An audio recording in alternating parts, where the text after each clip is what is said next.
నమస్తే అందరికీ. మొత్తానికి యాగం ప్రారంభమవుతుంది. విశ్వామిత్రుడు రాముడితో, రామ, ఈ యాగం 6 రాత్రులు 6 పగళ్ళు జరుగుతుంది. కాబట్టి నువ్వు చాలా శ్రద్ధగా ఉండాలి. యాగం పూర్తయ్యే సమయానికి మారీచి సుబాహులు వచ్చి యాగాన్ని చెడగొట్టడానికి ప్రయత్నిస్తారు. ఒక్కసారి యాగం ప్రారంభమైతే నేను మౌనవ్రతంలోకి వెళ్ళిపోతాను. ఏమీ మాట్లాడడానికి వీలుండదు. కాబట్టి అంతా నువ్వే చూసుకోవాలని చెప్పి ధ్యానంలోకి వెళ్ళిపోతాడు విశ్వామిత్రుడు. అలా యాగం 5 రోజులు పూర్తయిపోతుంది. 6వ రోజు రాముడు లక్ష్మణుడితో అంటాడు, లక్ష్మణ, ఈరోజు యాగం ఎలా అయినా పూర్తవ్వాలి. ఎటువంటి అపశకునం జరగకూడదు. కాబట్టి మనం అప్రమత్తంగా ఉండాలని లక్ష్మణుడిని హెచ్చరిస్తాడు. ఇంతలోపే హోమంలో అగ్ని ఒక్కసారి ఎగసి పడుతుంది. ఇంతలో మారీచి సుబాహులు రానే వచ్చారు యాగాన్ని పాడు చేయడానికి. వాళ్ళతో పాటు కొన్ని వేల మంది రాక్షసులు కూడా వస్తారు. వచ్చి యాగాన్ని పాడు చేయడానికి చూస్తారు. కానీ ఇంతలో రాముడు వారి రాకని గ్రహించి తన దగ్గరున్న అస్త్రాలతో హోమగుండం పైన ఒక వలయాన్ని నిర్మిస్తాడు.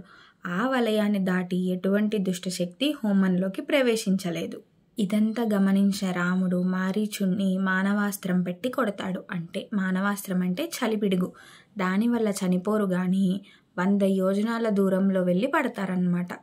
అప్పటి నుంచి మారీచుడు రాముడి పేరు వింటే చాలు భయపడి పారిపోతూనే ఉంటాడు. తర్వాత సుబాహుడి మీద రాముడు ఆగ్నేయాస్త్రం ప్రయోగించాడు. దానివల్ల సుబాహుడు గుండెలు బద్దలై నెత్తురు కక్కుకుంటూ చనిపోయాడు. అలా ఆ రాక్షసుల మరణంతో యాగం సంపూర్ణమవుతుంది.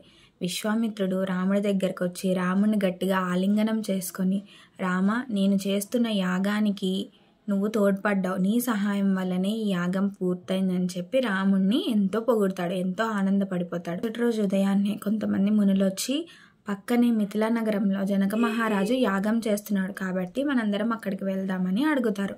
అప్పుడు విశ్వామిత్రుడు, అవును, మనం కూడా వెళ్దాం, రామ, నువ్వు కూడా మాతో రా అని చెప్పి రాముని కూడా అక్కడికి తీసుకెళ్తారు.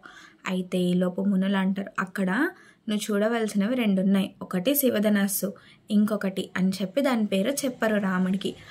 ఇంకొకటి ఏంటంటే సీతమ్మ తల్లి. అసలు శివధనస్సు రాముడు ఎందుకు విరిచాడు, సీతమ్మని ఎలా పెళ్లి చేసుకున్నాడు, తర్వాత వీడియోలో తెలుసుకుందాం.